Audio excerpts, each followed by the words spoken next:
Class 12 ভূগোলের তোমাদের প্রথম অধ্যায় যেটা রয়েছে সেখান থেকে আগের ভিডিওতে আমি অ্যাকুইফার থেকে কাকে বলে, অ্যাকুইফারের শ্রেণীবিভাগ, উৎপত্তি সমস্তটাই তোমাদের আমি বুঝিয়ে দিয়েছি এবং নোটও দিয়ে দিয়েছি। আজকের ভিডিওতে হচ্ছে আরেকটা গুরুত্বপূর্ণ কোশ্চেন, যেটা প্রস্রবণ তোমাদের হচ্ছে পরীক্ষায় খুব আসে, যে প্রস্রবণ কাকে বলে, প্রস্রবণের উৎপত্তির কারণ, আর হচ্ছে প্রস্রবণের শ্রেণীবিভাগ। ঠিক আছে, এই তিনটে কোশ্চেন হচ্ছে তোমাদের এখান থেকে দেয়। তবে এই যে তিনটে কোশ্চেন সেটা কিন্তু তোমাদের একসঙ্গে দেয় না, তার সঙ্গে মানে সেগুলো কিন্তু তোমাদের মানে ভেঙে ভেঙে সেখান থেকে হচ্ছে দেয়, কারণ শ্রেণীবিভাগ যেহেতু অনেক বড়, একসঙ্গে অতটা দেয় না। শ্রেণীবিভাগ থেকে যে কোনো একটা বা দুটো কিন্তু তোমাদের তুলে দেয়। সেই জন্য আজকের ভিডিওতে আমি প্রস্রবণ কাকে বলে, উৎপত্তির কারণ আর শ্রেণীবিভাগ থেকে যে কিছুটা আমি তোমাদের আজকে বলে দেবো, আর পরের ভিডিওতে হচ্ছে শ্রেণীবিভাগের বাকিটুকু তোমাদের উত্তরসহ দিয়ে দেবো। আজকেও তোমাদের প্রস্রবণ কাকে বলে উত্তরসহ আর শ্রেণীবিভাগ যতটা আজকে আমি তোমাদের করাবো ততটা উত্তরসহ দিয়ে দেবো। এই জন্য পুরো ভিডিওটা দেখো, তাহলে তোমরা যদি বুঝে নাও বুঝেও নিতে পারবে, সঙ্গে সঙ্গে কিন্তু নোটটাও লিখে নিতে পারবে। ঠিক আছে, আচ্ছা প্রথমে দেখো আছে প্রস্রবণ। ঠিক আছে, প্রস্রবণ বা যাকে আমরা ইংলিশে বলি কি স্প্রিং। ঠিক আছে, স্প্রিংটা কি দেখো, এখানে লেখা রয়েছে পৃথিবীর কোনো কোনো অঞ্চলে ভূমধ্যস্থ জলধারা স্বাভাবিকভাবে একটি বিশেষ পথ ধরে ভূপৃষ্ঠের ওপর বেরিয়ে আসে। ভূপৃষ্ঠে নির্গত এই স্বাভাবিক জলধারাকে প্রস্রবণ বলে। মানে কি, ধরো কোনো হচ্ছে ভূপৃষ্ঠ থেকে যদি কোনো স্বাভাবিকভাবে এরকমভাবে জলধারাটা বেরিয়ে আসতে থাকে, তখন তাকে আমরা বলি কি প্রস্রবণ। ঠিক আছে, বলছে সেটা ভূপৃষ্ঠে হচ্ছে প্রাকৃতিকভাবেই কিন্তু বেরিয়ে আসে, সেটা যে কৃত্রিমভাবে খুঁড়ে কিন্তু সেটাকে বার করতে হয় না। ঠিক আছে, তাহলে এটা গেল হচ্ছে প্রস্রবণ কাকে বলে। এবার দেখো এই প্রস্রবণের ক্ষেত্রে, ঠিক আছে, বলছে যে কখনো কখনো খুব হচ্ছে ধীরে ধীরে বের হয় জলটা, আবার কখনো কিন্তু খুব দ্রুত গতিতে কিন্তু মানে সেটা কিন্তু বেরিয়ে আসে। ঠিক আছে, এবার হচ্ছে এই যে প্রস্রবণটা বলছে কখনো কখনো কিন্তু এটা যেমন খুব দ্রুত বেরোয়, কখনো ধীরে বেরোয়, আবার কিন্তু কখনো এটা কিন্তু ধরো টানা বেরোচ্ছে, আবার কিন্তু মানে কিছুদিনের জন্য কিন্তু আবার বন্ধ থাকছে। এটা কখনো হচ্ছে জলটা খুব উষ্ণ হয়ে যাচ্ছে, তো কখনো হচ্ছে খুব ঠান্ডা। ঠিক আছে, এই জন্য এইগুলোর উপর ভিত্তি করে প্রস্রবণকে কয়েকটি ভাগে ভাগ করা হয়েছে, সেটা আমরা একটু পরেই আমরা দেখবো শ্রেণীবিভাগগুলো। তাহলে প্রস্রবণ অর্থ কি বোঝা গেল, যে যখন হচ্ছে ভূপৃষ্ঠের কোনো স্থানের মধ্যে প্রাকৃতিক উপায়ে যে ভূপৃষ্ঠে জল বেরিয়ে আসে, তখন তাকে কি আমরা বলি হচ্ছে প্রস্রবণ। ঠিক আছে, আচ্ছা এবার দেখো প্রস্রবণের উৎপত্তি। তাহলে এই যে প্রাকৃতিকভাবে জলটা বেরিয়ে আসছে, তার মানে কি তার প্রাকৃতিকভাবেই কতগুলো কারণ থাকবে। বলছে যখন ভূপৃষ্ঠে কোনো হচ্ছে চ্যুতি, দারণ, ফাটল এরকম থাকবে। এবার চ্যুতি, দারণ, ফাটলকে এগুলো প্রাকৃতিকভাবে বা সৃষ্টি হতে পারে।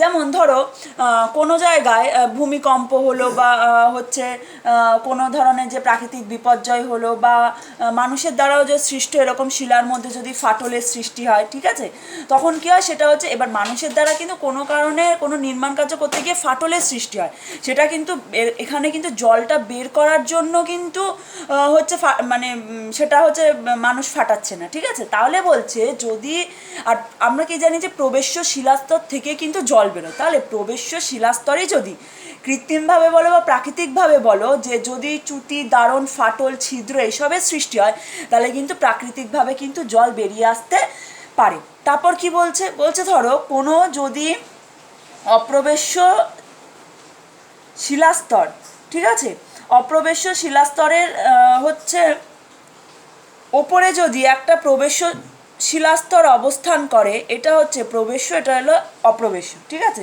এবার বলছে এই অপ্রবেশ্য শিলাস্তর আর হচ্ছে এই প্রবেশ্য শিলাস্তরের এই মাঝের এই সংযোগস্থলটা যদি কোনো কারণে উন্মুক্ত হয়ে যায়, ঠিক আছে, মানে চ্যুতি, দারণ, ফাটল যে কোনো কারণে যদি উন্মুক্ত হয়, তাহলে এখান থেকে কিন্তু প্রাকৃতিক উপায়ে কিন্তু জল বেরিয়ে আসতে কিন্তু থাকে। তাহলে একটা কারণ আমরা কি দেখলাম, যে হচ্ছে প্রবেশ্য শিলাস্তরের মধ্যে চ্যুতি, দারণ, ফাটল সেটার ফলে। ঠিক আছে, আরেকটা কারণ কি দেখলাম, যে অপ্রবেশ্য শিলাস্তরের ওপরে প্রবেশ্য শিলাস্তর অবস্থান করলে প্রবেশ্য আর অপ্রবেশ্য শিলাস্তরের মাঝে সংযোগস্থলে যদি দারণ বা ফাটলের সৃষ্টি হয়, বা কোনো কারণে সেটা ভূপৃষ্ঠ অবধি উন্মুক্ত হয়ে যায় মানে এই ফাটলটা, ঠিক আছে, তখন কিন্তু ধরো মানে কোনো কারণে চ্যুতি, দারণ, ফাটলের ফলে যদি এই জায়গাটা বসে গেল, ঠিক আছে, তাহলে কি এটা হচ্ছে উন্মুক্ত হয়ে যাবে, তাই না? ধরো এটা যদি কোনো কারণে এইভাবে ধরো বসে গেল, ঠিক আছে, ধরো এই সাইডটা যদি এরকমভাবে ভূমির মধ্যে ধরো বসে গেল, ঠিক আছে, ধস নামার ফলে ধরো এটুকু বসে গেল, ঠিক আছে, তখন দেখো এটা কিন্তু ভূমির মধ্যে তখন উন্মুক্ত হয়, মানে ভূপৃষ্ঠ থেকে কিন্তু জলটা মানে ভূপৃষ্ঠে কিন্তু সহজে জলটা বেরিয়ে আসতে পারে। তারপর ধরো বৃষ্টিপাতে, যেসব স্থানে বৃষ্টিপাতের পরিমাণ বেশি, প্রবেশ্য শিলাস্তর আর জল ধরে রাখতে না পেরে কিন্তু উপরের থেকে জলটা কিন্তু ফোয়ারার মতো কিন্তু বেরিয়ে আসতে থাকে, ঠিক আছে।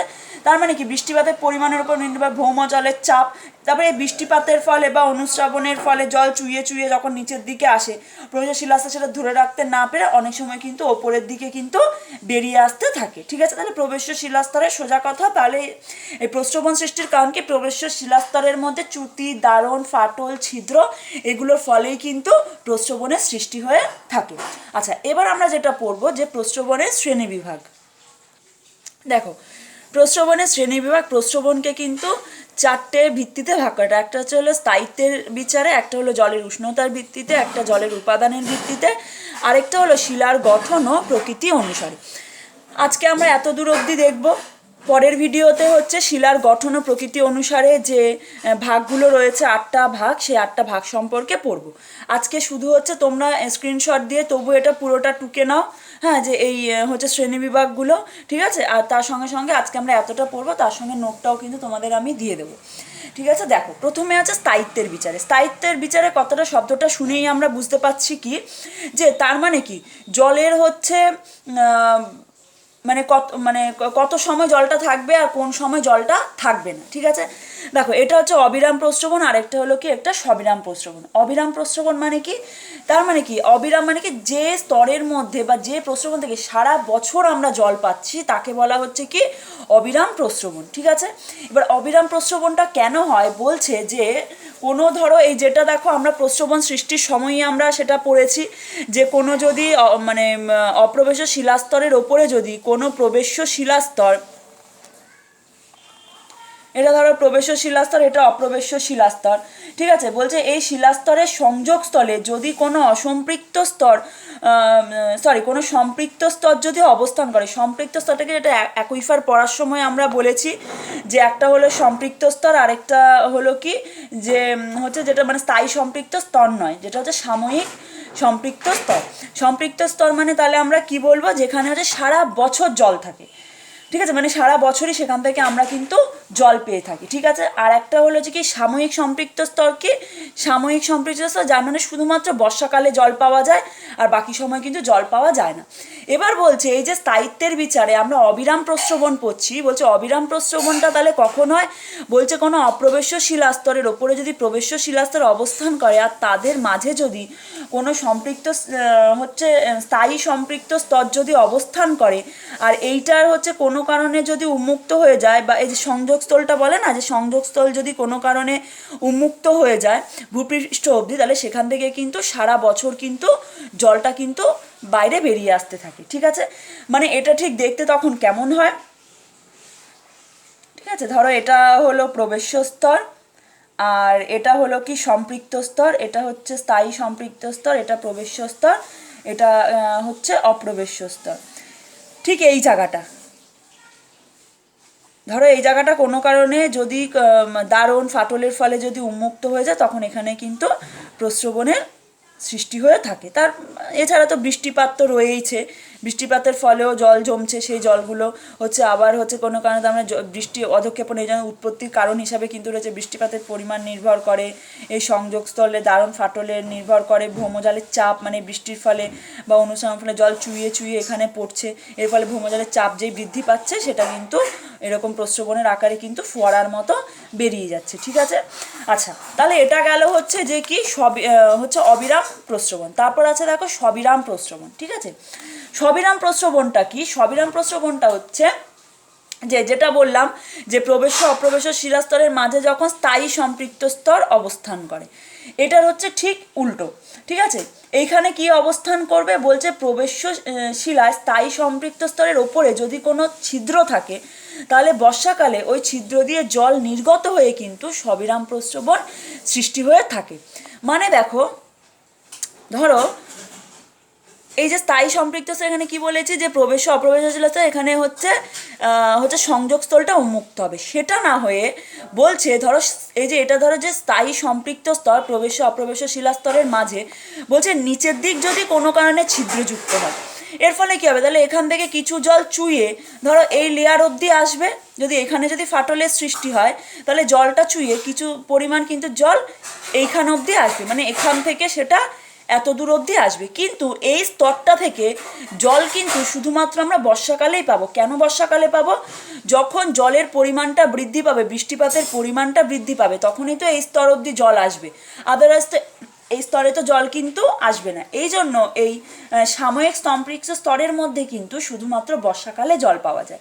তাহলে সবিরাম প্রস্রবণ বলতে কি বলবো, যে যেসব প্রস্রবণ থেকে শুধুমাত্র বর্ষাকালে জল নির্গত হয়, অন্য সময় কিন্তু জল নির্গত হয় না, তাকে বলা হয় কি সবিরাম প্রস্রবণ। ঠিক আছে, তার মানে কি সবিরাম প্রস্রবণের আঁকাটা কিরকম হবে, ঠিক এরকম, এই যে এখানে এটা হলো অপ্রবেশ্য স্তর নিচে, এই তার মানে দেখো এটা গেল প্রবেশ্য স্তর, এটা হচ্ছে অপ্রবেশ্য স্তর, আর এখানে যেহেতু এই যে স্থায়ী সম্পৃক্ত স্তরটা যেহেতু এই জায়গাটা ধরে অবস্থান করে, এখান থেকে জল চুইয়ে কিছুটা কিন্তু এই যে অপ্রবেশ্য শিলাস্তরে কিন্তু এই জায়গাটা আবদ্ধ হয়ে যায়। ঠিক আছে, তার মানে দেখো এই যে স্থায়ী সম্পৃক্ত স্তরটা যখন ছিদ্রযুক্ত এখানে আবদ্ধ, তাহলে এখান থেকে নিশ্চয় সারা বছর জল পাবো না।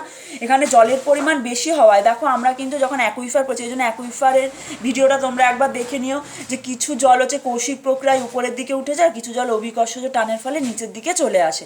ঠিক আছে, তাহলে এখানে তাই হয়, অভিকর্ষজ প্রক্রিয়ায় কিন্তু স্থায়ী সম্পৃক্ত স্তরের মধ্যে যখন জলের পরিমাণ খুব বেশি হয়ে যায়, বা এটা যদি ছিদ্র থাকতে হবে অবশ্যই, যদি ছিদ্রযুক্ত হয় তখন জল কিছুটা চলে আসে এখানে, তখন সেটা কিন্তু শুধু বর্ষাকালেই কিন্তু জল পাওয়া যায়, অন্য সময় কিন্তু জল পাওয়া যায় না। ঠিক আছে, তাহলে এটাই গেল স্থায়িত্বের বিচারে সবিরাম ও হচ্ছে অবিরাম প্রস্রবণ।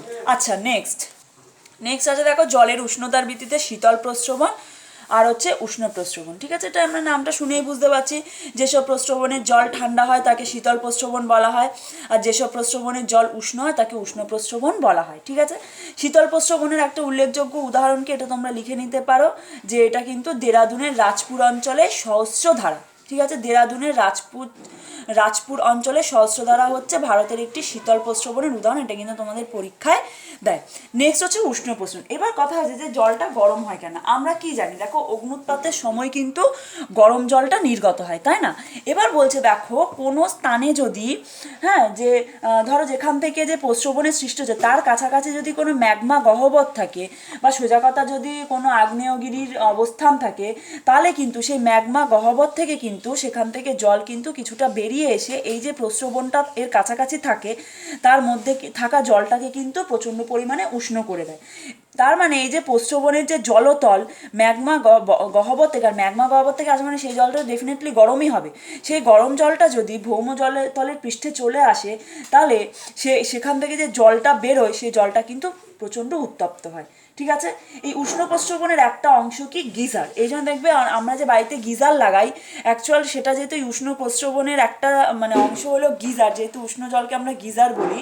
ঠিক আছে, এই জন্য কিন্তু আমাদের ধরো মানে বাড়িতে যে আমরা গরম জলের জন্য যে মেশিনটা লাগাই সেটাকেও কিন্তু গিজার বলে। এতে কি মানে উষ্ণ জলটা প্রচুর পরিমাণে কিন্তু বেরিয়ে আসে। এর হচ্ছে টেম্পারেচার কিন্তু যখন এখান থেকে এই যে প্রাকৃতিকভাবে বেরোয়, এর টেম্পারেচার কিন্তু থাকে প্রায় 200 ডিগ্রি সেলসিয়াসের কিন্তু বেশি হয়।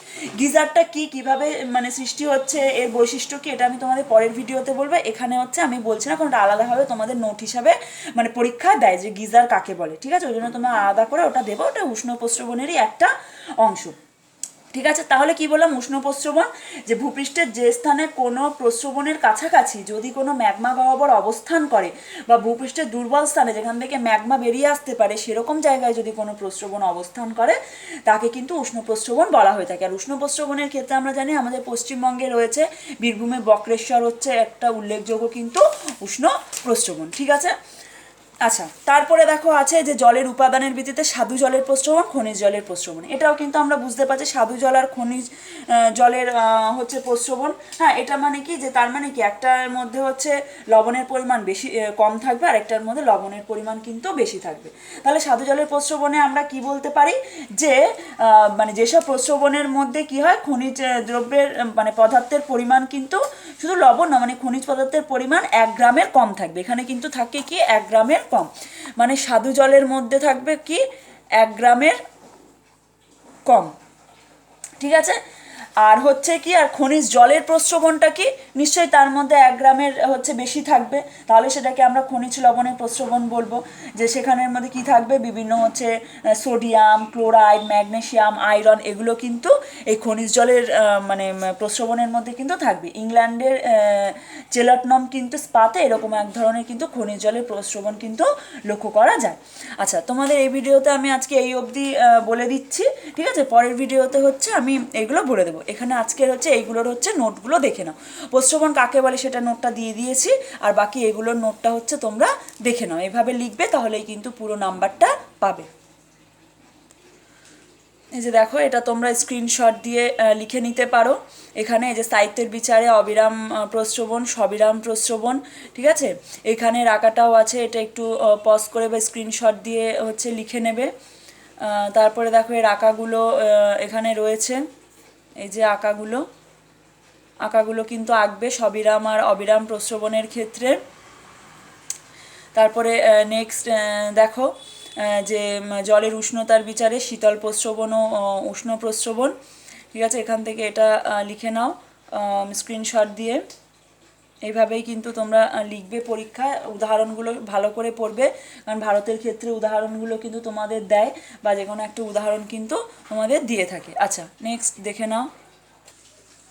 এই যে দেখো 3 নম্বর লেখা জলের উপাদানের ভিত্তিতে, এটাও তোমরা স্ক্রিনশট দিয়ে লিখে নাও। আর এখানে উদাহরণ লেখা রয়েছে, উদাহরণটা কিন্তু ভালো করে পড়বে।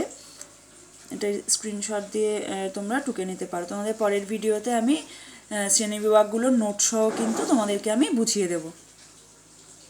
তাই চ্যানেলটি সাবস্ক্রাইব করে রেখো। প্রত্যেকটা ভিডিওতে আমি তোমাদের বুঝিয়ে দেবো, প্লাস নোটও দিয়ে দেবো, তাহলে কিন্তু তোমাদের পড়তে আর কোনো অসুবিধা হবে না।